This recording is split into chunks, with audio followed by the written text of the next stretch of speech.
Portland Pilots are the 2016 West Coast Conference champions. Sharp! In another dimension! And it's gone!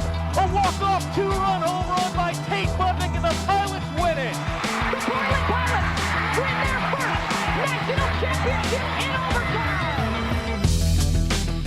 We are joined now by the University of Portland women's soccer coach, Michelle French. Michelle, thank you for taking the time to chat with us today. Of course. It already feels awkward that you're calling me Michelle, so let's not even have that be a part of the conversation anymore.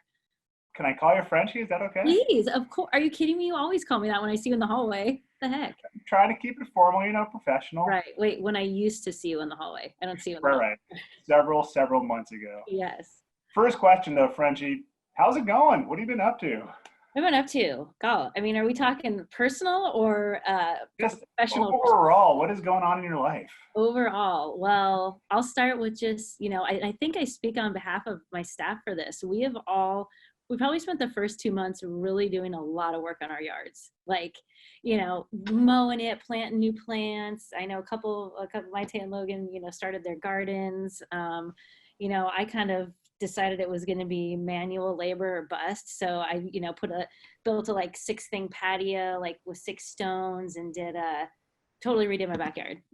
So laid the sod myself. I still have injuries from lifting and hammering and drilling and all these things. So it must be nice having a yard. Yeah, exactly.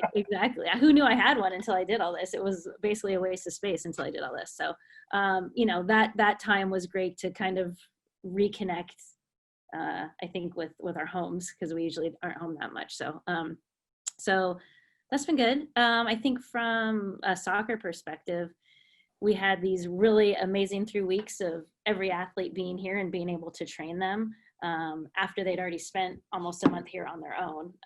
And then we had those 3 weeks to train them. And then given all the circumstances, some of them went home, but because our senior class has, I think, 9 in it, and most of them are local, we still have a good chunk of about 14 players that are here.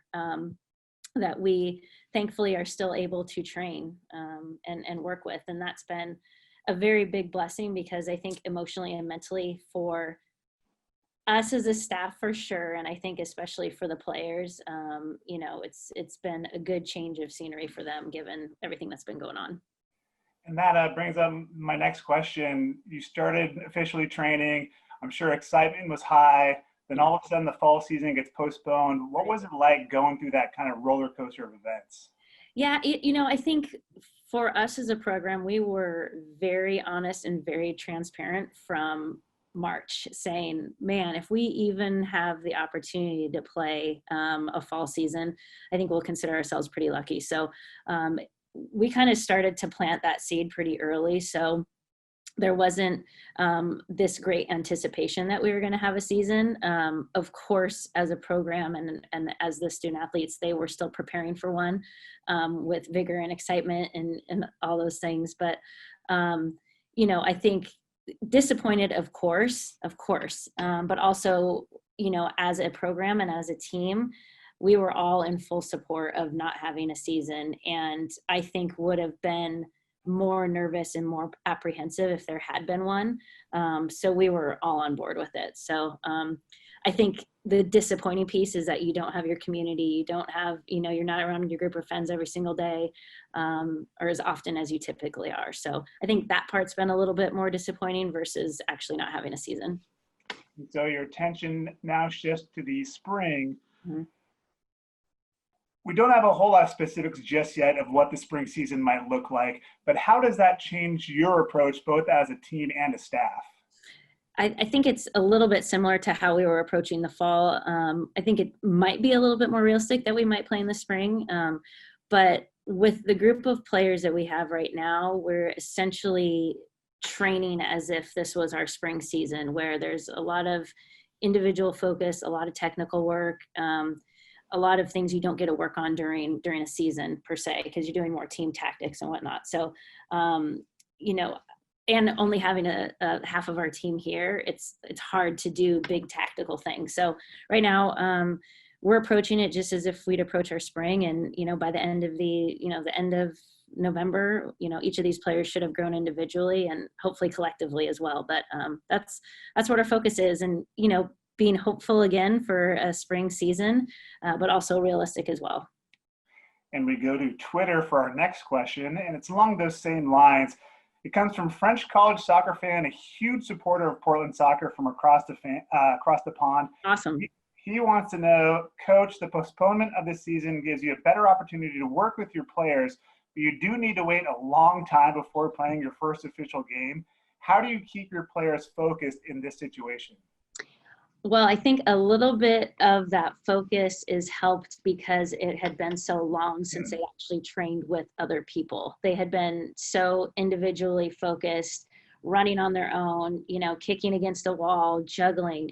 And that, that's hard. Like, that's what some pros have to do, but they've got a pro mindset. So for these players to have done that, and now they're coming in, their excitement to have a coaching staff, their excitement to quote unquote be told what to do instead of having to think, oh gosh, what am I going to do today when I go out there at the park that's across from my house?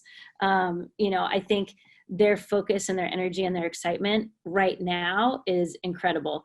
I think, and the weather helps, right? When it's sunny, it's always exciting to go out to training.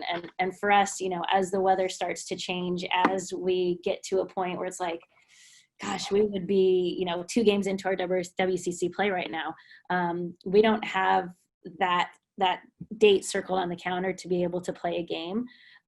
So we're hoping in some respects we're going to, as Multnomah County phases change, there might be a possibility to get us a game somehow, whether that's against a local boys club team, whether it's, a group of ex-college players that we can throw together, perhaps some alumni, something, and you hear about it all the time in sports where teams are just like, oh, it's just nice to be battling against someone other than ourselves, and I know that they'll be chomping at the bit to do that. So, in general, though, their focus has been great, despite not having a game coming up. Interesting times, to say the least. Yes. And let's talk about your team. You're going into your 3rd year in charge of the program. Mm-hmm. What are some of the goals this season, whenever that may be? Right. Just from a win-loss perspective, be better than we were, the first 2 years. I think both seasons we were like, last year was really weird with our 6-6-5 record. It's really random to get that many ties. But we want to be able to get more wins. We need to get more wins at home. I think that's always been something that Portland has prided itself on is being undefeated at home, and we need to get back to that. I think I think the leadership that we have right now from our 3 captains and the rest of our senior class has been instrumental in how the team has moved forward throughout this entire process. So I think a big goal for us is to carry that momentum into whatever our next season is, and grow from that leadership perspective, but from a camaraderie, from a team culture perspective, because where the players are at right now is in a really good place given the circumstances. So there's that piece. And then from just, other than wins and losses, I think we need to continue to find ways to score more goals. So, we're going to have a couple players that are freshmen this year that I think are going to come in and make a huge splash for us in that regard. And you have Taryn and Gabby, as seniors, and, a handful of others that I think are really ready to kind of turn the knob a little bit higher and be a little bit more productive than they have been. So, as we know in the past couple of years, Taryn's been our main goal scorer. So we've got to get it from somewhere else to give us more opportunities to win. And as those players, and you mentioned a lot of seniors on the roster, they'll help you kind of overcome the loss of, what did you graduate, 12 seniors last year? Wild. Yes. I mean, a ton. Like we were just talking about that another day, and we're like, it seems like 5 years ago that those players were here. Like, it literally seems so long ago, not because we didn't love them and we don't miss them, but it just, like, time has just, like, I don't know what's happened with time since March, so it just seems like it's so long ago. Yeah. So it's a massive chunk of players to lose. A lot of them, starters. So, but I feel good about where we're at with the young players we've brought in and the evolution of, our very small sophomore and junior class. All right, back to the Twitter for our next question. Holly asks, besides technical ability, what is the most important thing you look for in a potential recruit? If there's, I would say two things. I would say the first one is off the field characteristics.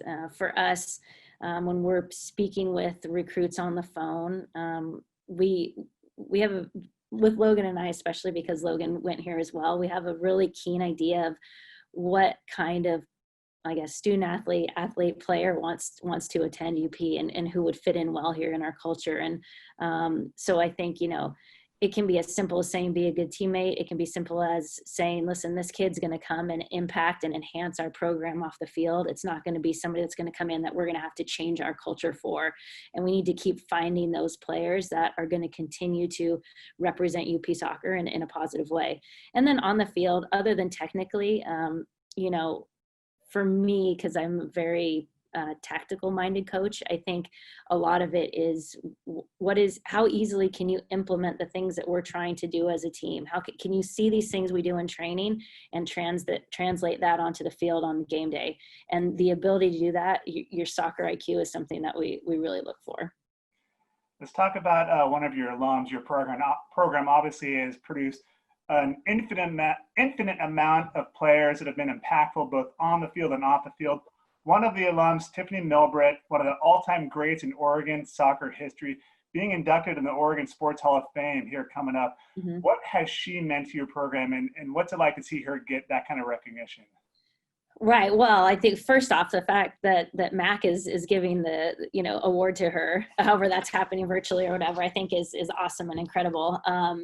For me, I remember coming on my recruiting trip. And Tiff was a graduating senior. She was just finishing up her last year. And I didn't know, I knew Tiff, I didn't know a ton about her though. But, then you just start to hear the stories about her and you start to hear like, she was, one of the first players to take a chance on UP. And, I think you can talk about Cindy Griffith and a couple players that came before her, but Tiff was really the big name that said, I really believe in what the program's doing. I believe in the direction. Obviously Clive was a huge, piece of that for her. But her impact on the program, from being, we always use it as an example. We just need one kid like Tiff to take a chance on us. And, that's kind of what, one takes a chance and then Mac takes a chance at UP and then, and then Justy and then Win, and you can go on. And, she started essentially her as a player coming here started to evolve and get to the program where it's been over the last, couple decades. So massive impact from a soccer perspective. And then as many UP players have done, if you look at the number of players that have left the Portland program and have become coaches, Tiff was one of those that did that. And I think that's a reflection of who we are here at UP, what the program's all about, and how influential we realize a coach can be in another player's life. So she's gone on to coach, to be a director of coaching, to be a director of a club. So, from that perspective, she's out there representing UP as well. So it's awesome. One of the all-time greats. And finally, Frenchie, it's the question on everybody's minds. What are you watching these days? Oh God, that was a question. That was literally a question like at the beginning of COVID. And then it's like, what are you watching on Netflix? And now it's like, oh my God, I'm not even watching it anymore. But I will say this, Ted Lasso. Have you watched it? Is it? I haven't seen it yet. It's good? You got to watch it. Okay. And, Maite and Logan first told me about it, but it's hilarious because it's about, I don't want to give the whole plot away. And maybe maybe people that are listening might know it, or watching. He was this football coach at let's say a Division I school, like American football. And he took a terrible program and took it and they won a national championship. Jump over to the pond, as they say. And there's this EPL team that is not very good, stuff going on with the owner and the owner's wife and all this stuff.